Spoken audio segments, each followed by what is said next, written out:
Okay, yes we can't. Yes we can or yes we can't? Okay. So this was a nice introduction. This is joint work with Adam Young. We've been doing it for 15 years.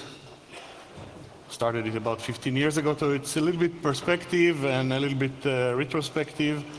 And well, I was introduced, the guy said, you know, I don't know anything. Can't even say these things. So, sounds like nonsense, indeed, admittedly. All right, so what is it? So cryptovirology is the study of applications of cryptography, and I'm a cryptographer, to malicious software. And we first started publishing it from '96, and kleptography is in some way the other way around, that it's like the application of malicious software to cryptography. So in some sense it's investigating how modern cryptographic paradigms and tools can be used to strengthen and to improve new malware. And just to give you the perspective of the time of the initiation of this work, it's the mid-90s, the big Schneier book, Cryptography is Going to Save the World, the big equalizer, everybody can write cryptography and have secure systems. And applications are to defend computers against all evil, and so on. And the adversary are the bad guys, and we use the crypto against them. So,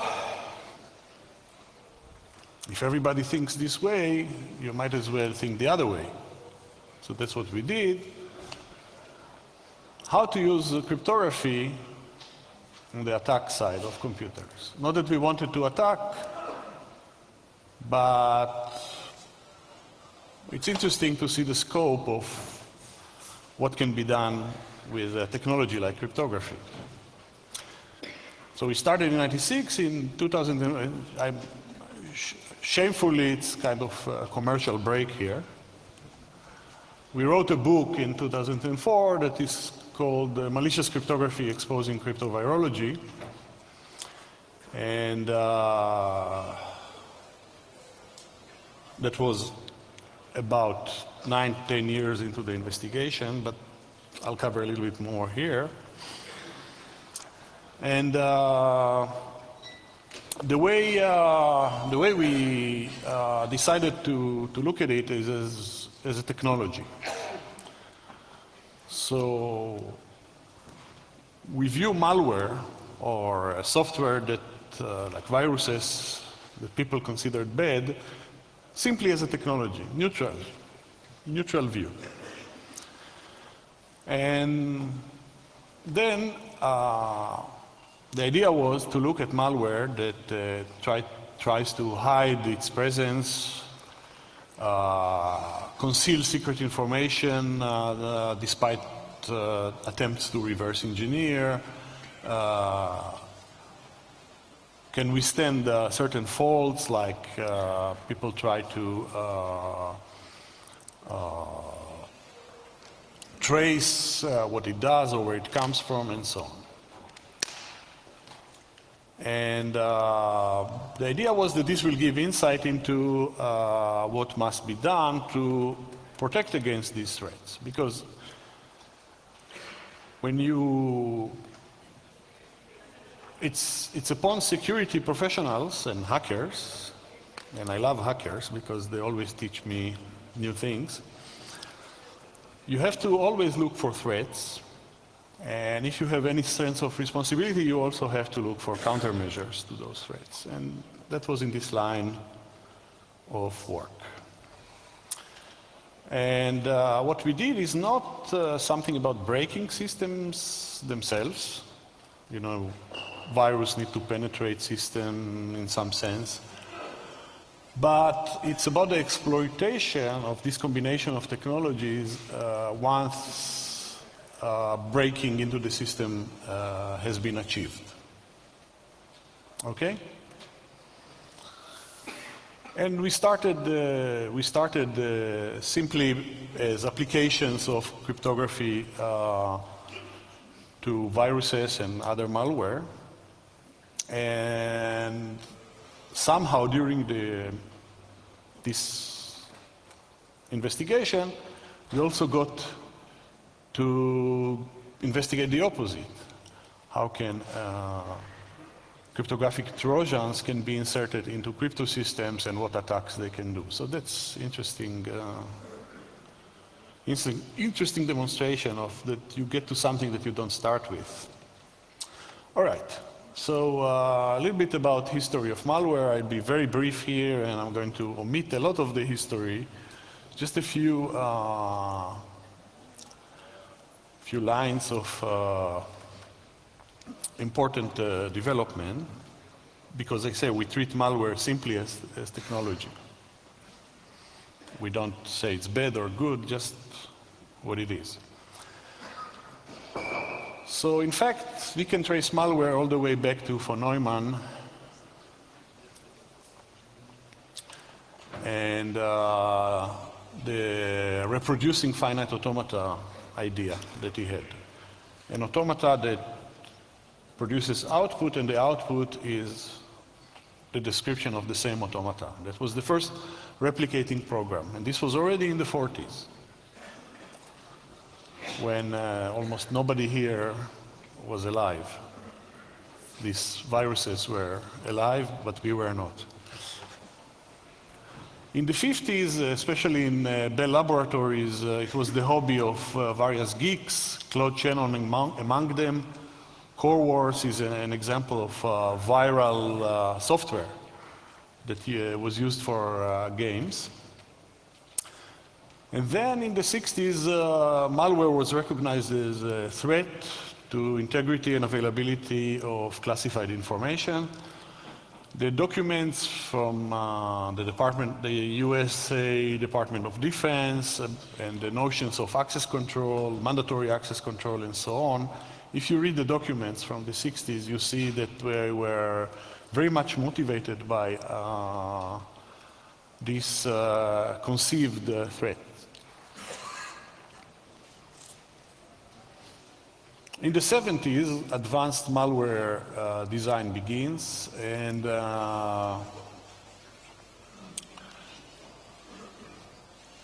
also advanced realization that crypto systems can carry information that was not intended to by Simmons.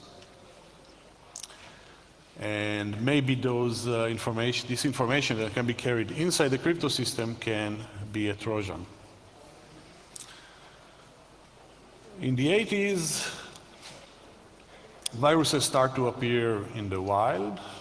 So this comes together with the PC revolution, home computing. And Cohen started to investigate viruses from an academic point of view, and famous event is the Morris worm that spreads across the internet and takes out parts of it. And the realization of the global threat of something that can start as an experiment in one location and can spread globally was realized. In the 90s, major viruses with major impact, when I say virus, I mean worms and so on various commercial systems, and people start measuring, using money, how much you lose on a virus, just because of disruption. I want to point out one interesting design, actually implementation and design from the 80s, and this is the survivable Trojan horse of Ken Thompson in '84, 25 years ago. He described it in his Turing Award lecture. What he designed is effectively a survivable password snatching Trojan horse. So password snatcher is a program that tries to infect the Unix password program or file and to log passwords. And the design goal of to show how systems are getting complex and threats are getting serious, he designed a Trojan horse that survive recompilation and reinstallation of the password program on the host machine.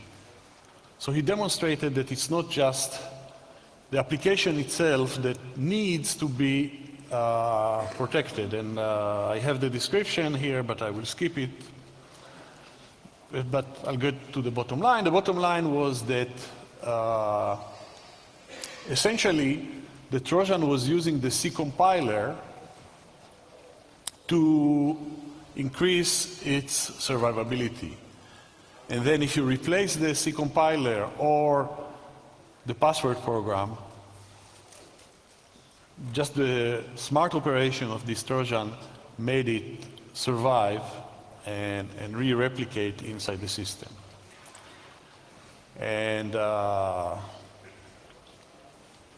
the bottom line of this was what he showed is that one cannot just scrutinize the trustworthiness of a program by analyzing the source code and by compiling it. And in some sense, the entire machine must be scrutinized because he used something that was hiding in the compiler. So the source code, the compiler, linker, assembler, operating system, that you cannot, when the threat comes from one source, you cannot just go there. It really is spread around.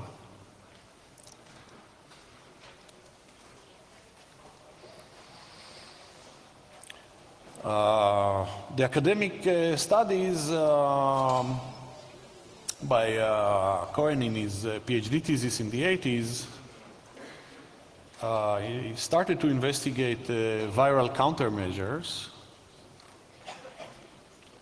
and bypassing these countermeasures. So what he noted is that the idea that a virus can change itself in the replication process. And he produced something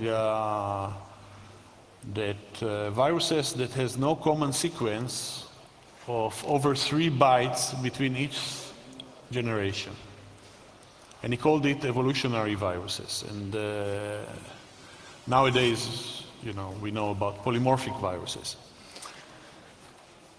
Also in the 80s, it was shown that the problem of whether a program or a set of programs has a virus or doesn't have a virus is undecidable.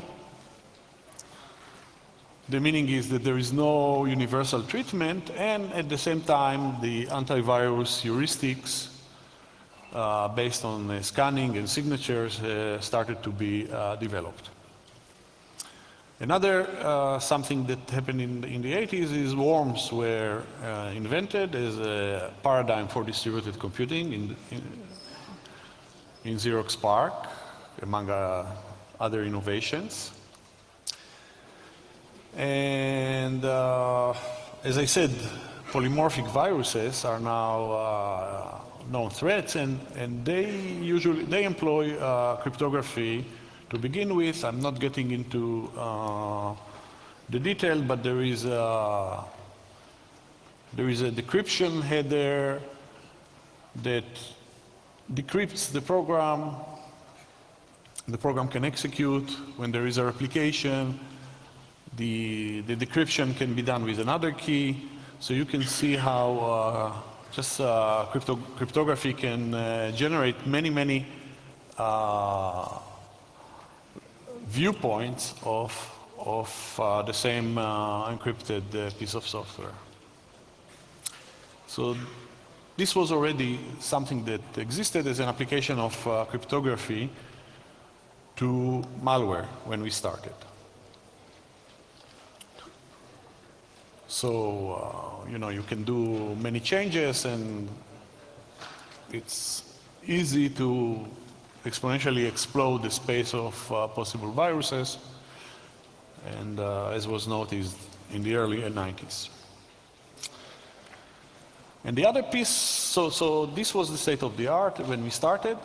The other piece of the picture that we wanted to include in our technology is public key cryptography. And for the sake of this presentation, I'm not going to give a lot about public key cryptography, but all you have to know is that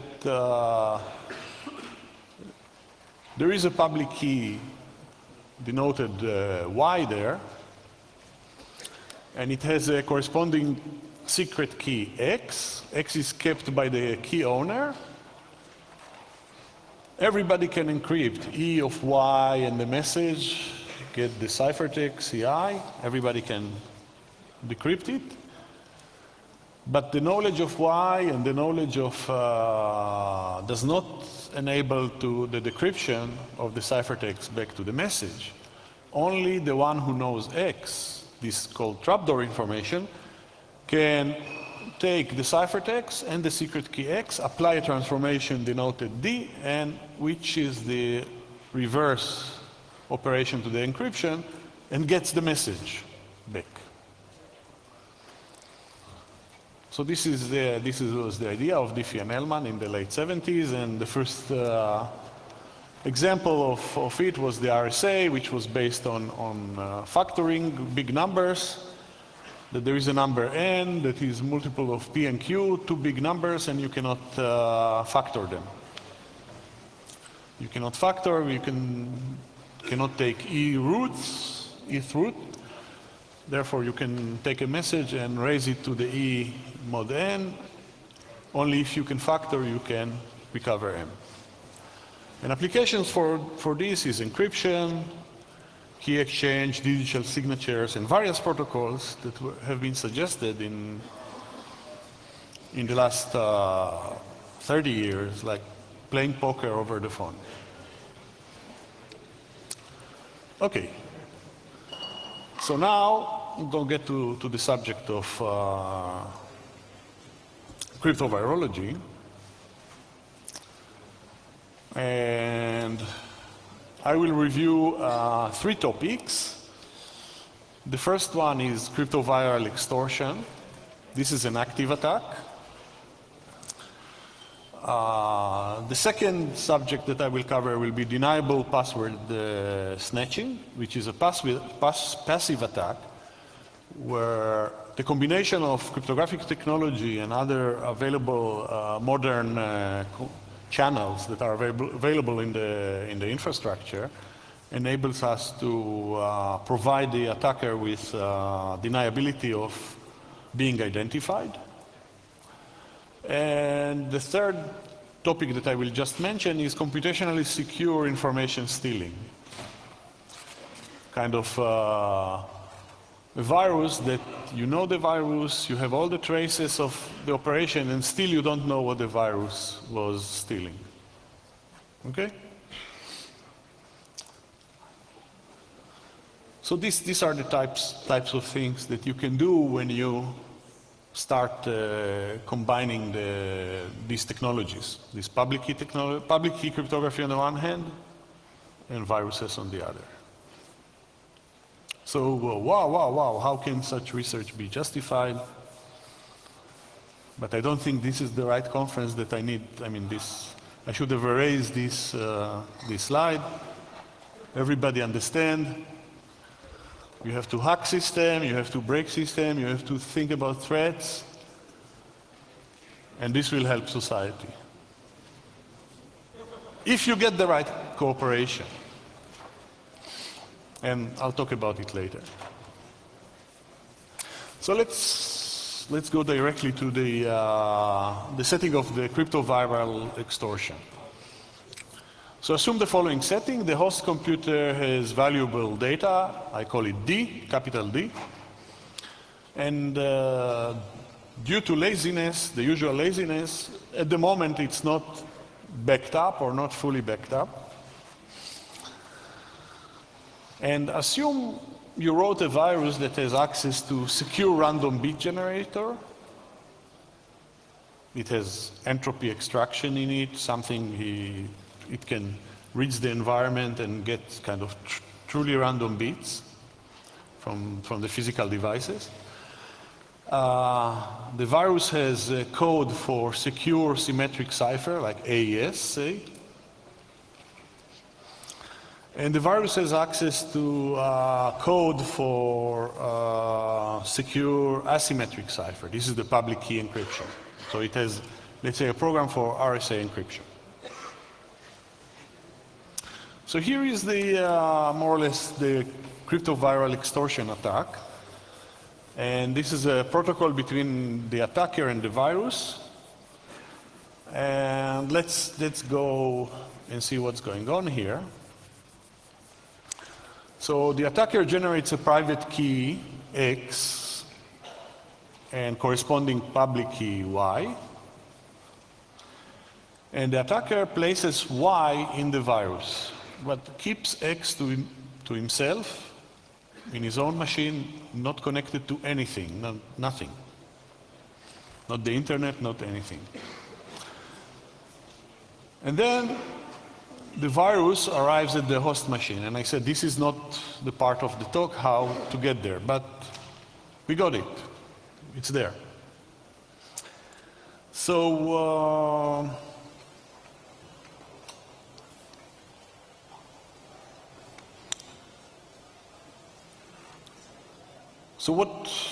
what does it do there? It activates, it generates a random symmetric key, K, so a key for AES, say, decrypts the big file D, capital D, with this key K, obtains C, so C is the encryption of D under AES, and then encrypts the key K that was used in this encryption with the public key Y to obtain a ciphertext small c. The virus deletes the data D and the key K, and then informs the victim of the attack, gives contact information for the attacker,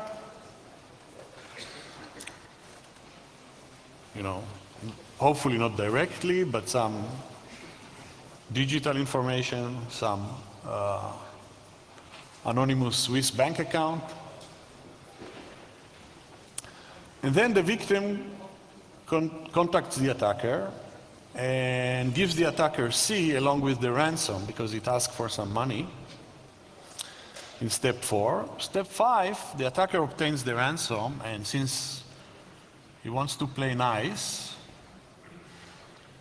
at this point he can run away with the ransom. But if he's smart and wants to be in business, he should take C, use X, which is the asymmetric key that he has, that he is the one that has the ability to decrypt with it, and from C, using the key small x, obtains small k. The key k is sent to the victim, and then the victim, in step C, obtaining k, can decrypt capital C and get the data D. So you see what happens? Somehow, there is this game that we designed. And by the way, if you have questions, just come here to the mic and disturb me in the middle.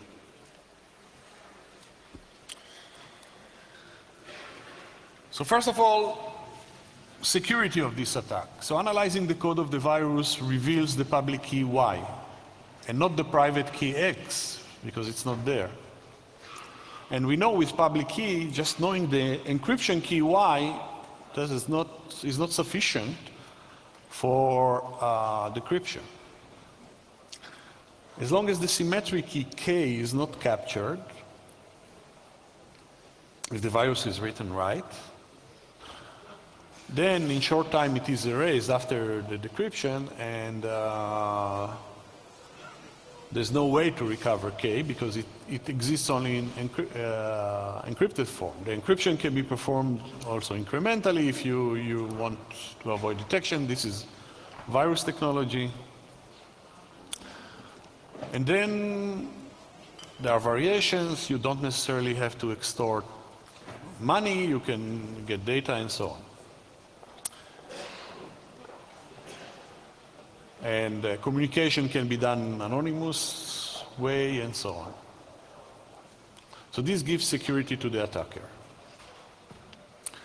So here, that was the way to show that the power of public key cryptography is such that there is really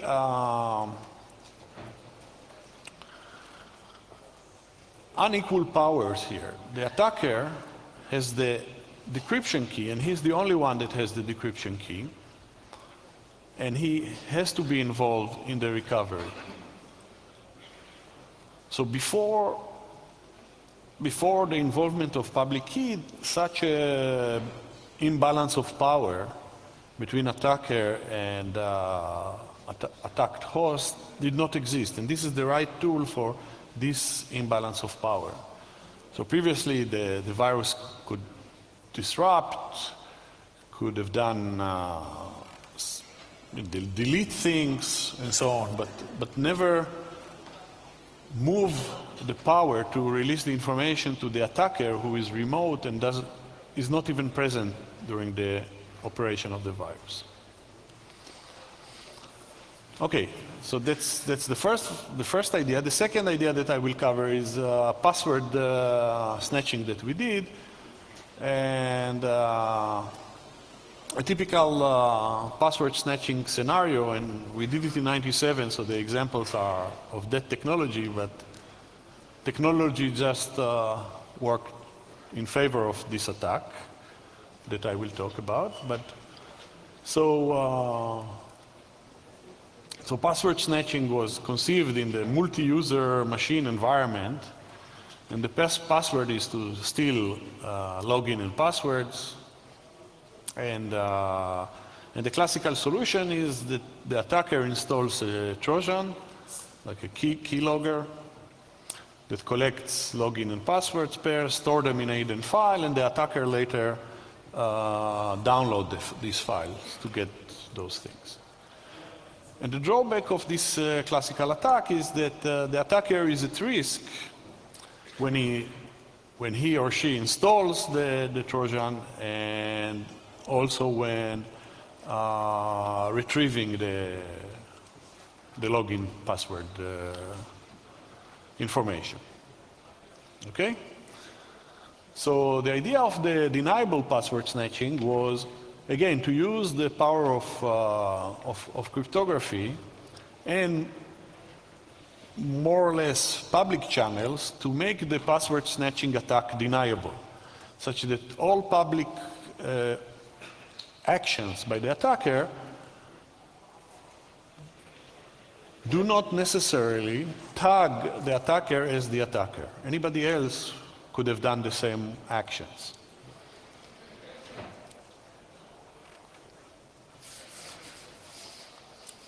So the attacker first writes the virus to spread the Trojan, hopefully remotely. Then the attacker releases the virus. And the idea in step 2 is to release the virus in kind of anonymous spread. So the example that we did when we thought about it is, stores it on some floppy disks and leave it in a public internet cafe. That was the technology of that time, but you can think about better anonymous channels nowadays. And then in step 3, the virus infects the machine, install the Trojan. The Trojan store the the asynchronous, the asymmetric encryption, namely the public key encryption,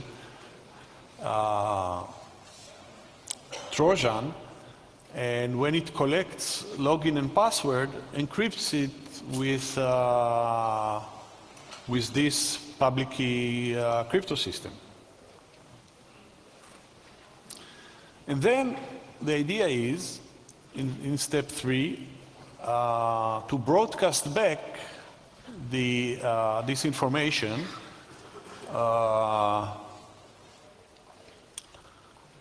to the internet, or when we worked on it, the idea was that unconditionally copy it as to anybody that copies information from this machine. So at that time, somebody puts a floppy in the machine, copies information, but you put there also the hidden file. In modern technology, you can think about the Trojan posts the file on some bulletin board or some other things like this. The idea is that the information that was collected is sent back to the public. And the public includes the attacker. Many people can download this information, but they don't have the decryption key. Only the attacker has. So the attacker, when he gets the information, he can decrypt and get the login and password information. And the others, because of the use of public key cryptography, for them this encrypted information is useless. So if the attacker is caught that he has the public file, nobody, many people got copy of this public file through the broadcast encryption, and they downloaded it, but they cannot do anything with it. So anything in the public record does not tell you who is the attacker. And as long as the distribution of the virus was successful and the broadcast back of the information was successful, only the attacker can take the information that it got back, put it on his own machine that is not connected to anything, and then get the login information. And this was a way to use public key cryptography plus these distribution channels and collection channels to hide the attacker. And only the attacker gets it. There is confidentiality to this attack because he is the only one who can decrypt the information. Everybody else who gets the encrypted file cannot decrypt it. Okay? And as I said before, these channels of broadcast channels to and from the user has just been improved over time. Botnets, mixnets, and so on.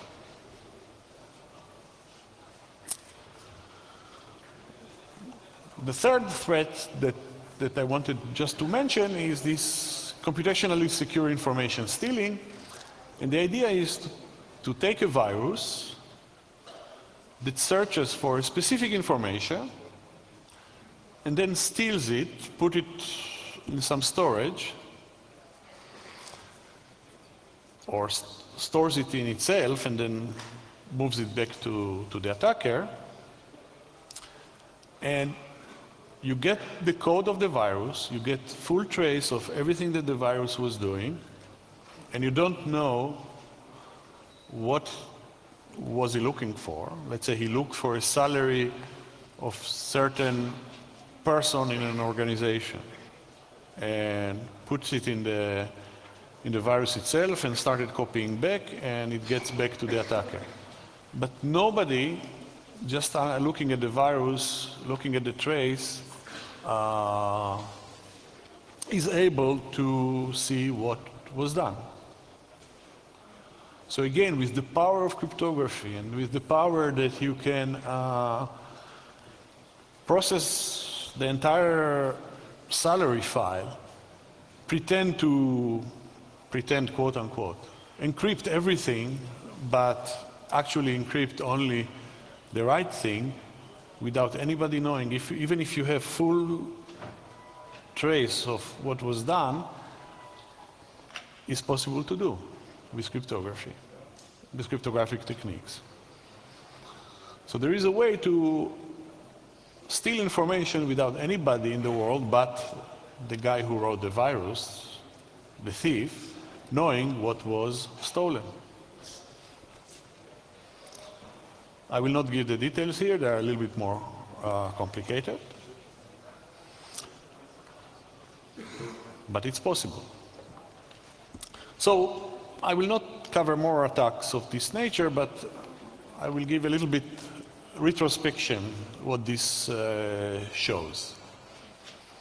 This development shows us. So Thompson, as I said, showed that you cannot clean the system by considering the application layer only, or by considering the virus and the password infected program itself. The scrutiny is, you have to scrutinize the entire system component. And in open system, the entire system with the internet can be, and with viruses, the entire system can be outside our control. It's not necessarily the one machine that you have control over it. And then with cryptovirology, this combination of public key technology and viruses, in these open systems, sometimes after the attack, the only way to recover is by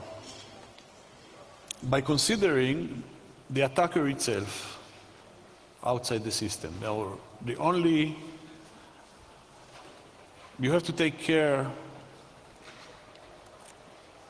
of the example of the recovery that you need the attacker, or the fact that you don't know what information was stolen and only the attacker can tell you. So ourselves we can't, and it doesn't matter how much power you are going to put in it, you have to break the crypto in order to do it. And that's, you can show it. That information theoretically, of course you can, but you have to break the crypto. So from the complexity or the power of the crypto, you cannot scrutinize the system. You need the attacker in order to scrutinize the system. And that's the step that was shown here as a retrospective into those types of attacks. Okay, so we described it, and we described it in a book, so we got reactions. So it's good to see the reaction. So I told you before, the book was in 2004. So here is a reaction from a famous virus book writer himself who decided to write a critique of a book. Since I wrote a virus book, I will never write critiques of other people who write virus books, because for me it's a conflict of interest. Okay, but let's see what this fellow wrote. He wrote, is the volume supposed to be a serious warning against a new form of malware? Blah, blah, blah, blah, blah. So he's doubting the goal of this book. And then he says, in addition, much of the material concentrates on building more malign malware rather than dealing with defense against it. So he noticed that we really wanted to have fun. Good. And then, instead of criticizing us, he's criticizing the community of virus writers. He said, I'm not too worried about virus writers getting ideas from Yang and Jung. Implementing crypto properly is a painstaking task, and from almost 20 years experience of studying black hat products and authors, I'm fairly sure there would be lots of bugs in what might be released. Okay, so he doesn't criticize us, he criticized the virus writers who are, hackers, I don't know, they don't know crypto, whatever. Okay, good, fair enough.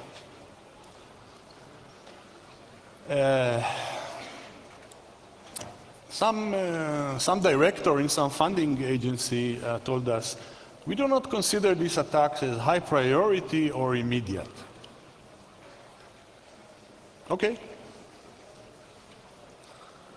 And then we had reactions to the reactions. I pointed out to some people that, what we do is a kind of very cheap way to do denial of service using this power of asymmetric, of public key cryptography.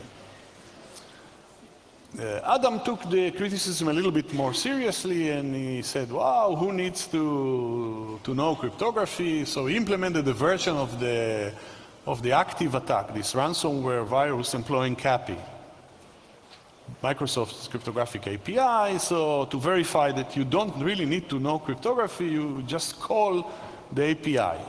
You have to know the word encrypt, you have to know the word random. Good. I told him not to worry about such things and not to worry about criticism. Criticism is healthy and challenging, and that's fine. And I told him that, the only thing that really worries me is we suggested some obvious countermeasures, extensive backup, and recognizing crypto operation where they don't belong. And I was worried that the antivirus forces, those that claim to do antivirus, they don't pick on it. I don't see them getting ready to what we pointed out. So okay. So as a result, we had some other ideas, and we didn't even bother to publish them.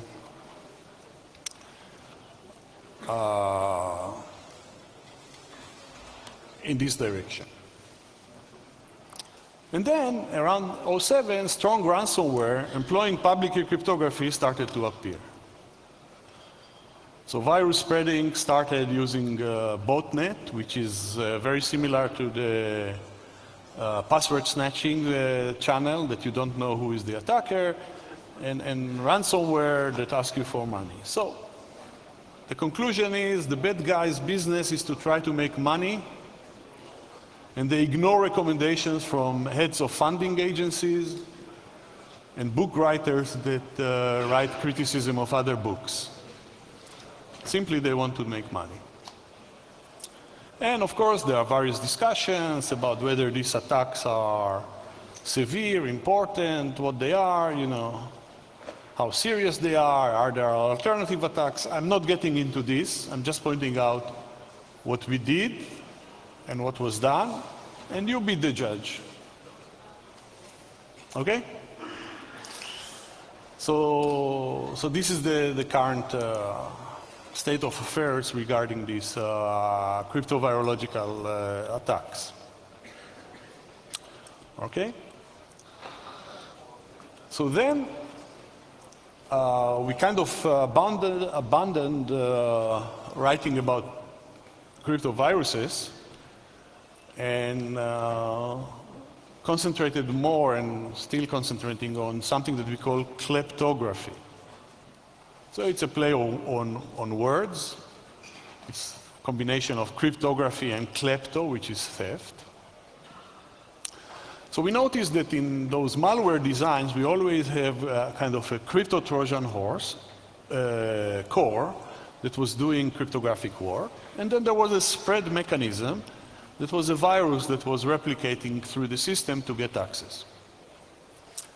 So at some point in the investigation, and we don't remember when and how and who, we raised the question, what if the crypto Trojan that does the crypto work instead of putting it in a virus, put it inside the crypto system. And Simmons observed already in the 70s that certain ciphertext and public key values have redundant information on them, so they can carry information that was not intended. So we said, aha, maybe. So the thing that we try to investigate is if a crypto system is in tamper-proof hardware, which people thought to be the most trusted way to implement crypto system at the time, then no one knows what algorithm runs there. Okay? So the manufacturer of such highly trusted tamper-proof hardware, instead of putting the benign crypto system, the RSA crypto system, can put the Trojan crypto system. And I'm very worried nowadays when people talk about trusted computing modules, and some of them have certain tamper-proof properties, and I'm also worried about open source code, that even though it's open source, nobody reads it. So open source, when it's cryptography, read it. It should be open Windows source, not just open source that everybody ignores. The idea is, so the fundamental idea is that there are ways to implement cryptography in a way that looks to everybody like it is doing the right thing, but not necessarily so. So what we did as a first step, so we generated the crypto Trojan that runs RSA key generation, that randomly generates composite numbers n, which is really a multiple of two strong primes, p and big primes, p times q. It uses real randomness. It's not monkeying with the generator, weak generator, and things like this. It's really strong. And it looks random to everybody, and it is secure. So it has first proof of security that this is as good as any other RSA key that you generate. I'm talking just about the composite. But the Trojan's creator has a trapdoor that from n itself, namely the bits of n, it looks at n and it has an algorithm to read the factorization of n, written inside n. Any other reverse engineer cannot factor. Yes, we can. Yes, cannot factor. The attack is exclusive, and here you need a second security proof, security of the attacker, exclusivity of the attacker. So the bottom line is that you have to trust the producer of the tamper-proof hardware, or the producer of the software if you don't look at the software, not just the fact that the device looks good. Okay? So keep the bottom line in mind. I'm not going to cover this, it requires another talk. But keeps the moral of the story. And I will move to conclusion first. So I showed you several malware attacks, either general malware or Trojans. I mentioned just Trojans inside crypto systems. In each attack, the public key of the attacker was used by the malware to make the attack robust in some sense. Keep the attacker anonymous, hide the malware, what it is actually doing, this is the stealing, give the attacker exclusive ability to decrypt data, and so on. So it uses the cryptographic power of public key cryptography, a technology that was invented in the late 70s, in a very specific way. Some of the attacks were active in nature, like extortion or leaking the factorization of the RSA number. And some are passive, like hiding channels or information stealing that you don't know which information was stolen. And probably there are other attacks of this nature that exploits this imbalance of power between the guy that creates a public key and knows the trapdoor and the rest of the world.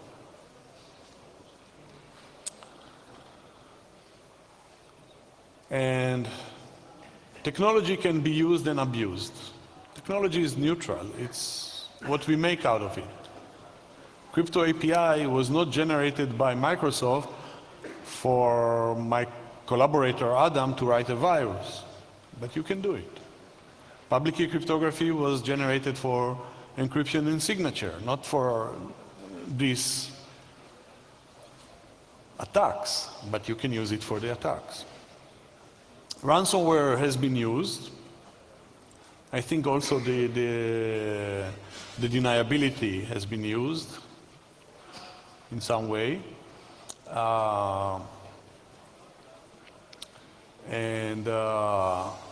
For those of you who are in the area of detection of such attack, the use of availability of technology should be well controlled and managed, not from the point of view of government control, but as an operational control on a system.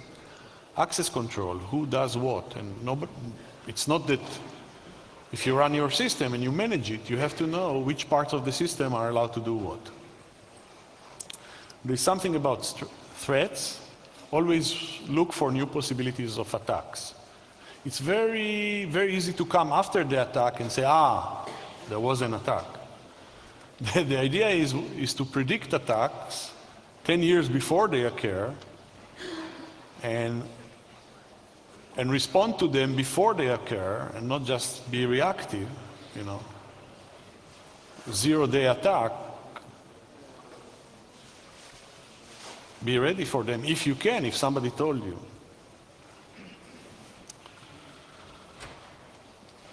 And everything around us, system, internet, and so on, attackers are getting more sophisticated. We need to be proactive.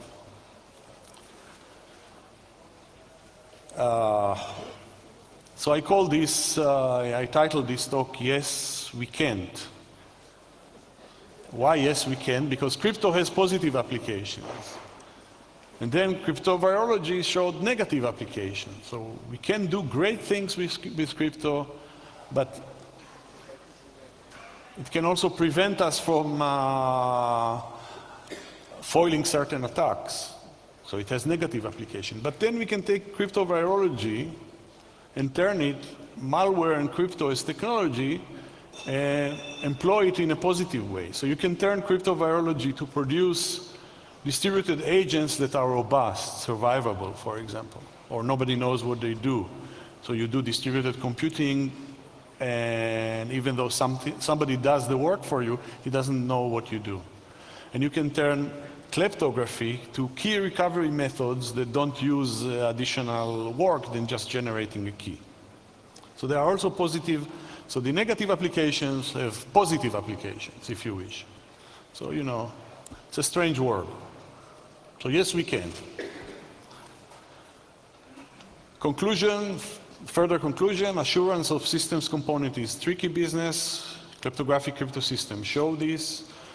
There are implications for testing, black box testing, impossibility of black box testing, and complexity of trust relationships in a system. And when suggesting new trusted hardware or new software that you want to trust, be careful, as I said already before, but it won't hurt if I say it again. And we need to be ahead of the attackers if possible. So usually talks end with conclusions, but I will end with in conclusion. What is trust? Again, Ken Thompson already in '84 showed us problem with trust. The title of his paper is Trusting on, on Trusting Trust. Cryptovirology Some breaches of trust. Recovery is at the mercy of the attacker. Yes, we can do it. Yes, we cannot do it on the inside of the system. Cryptography, trust relationship go beyond the boundaries of the system. You have to trust offline elements, the designers, the manufacturer, and so on. Yes, we cannot just trust black box component. Trust is very tricky notion, and if somebody claims they understand it, they probably don't. Thank you very much.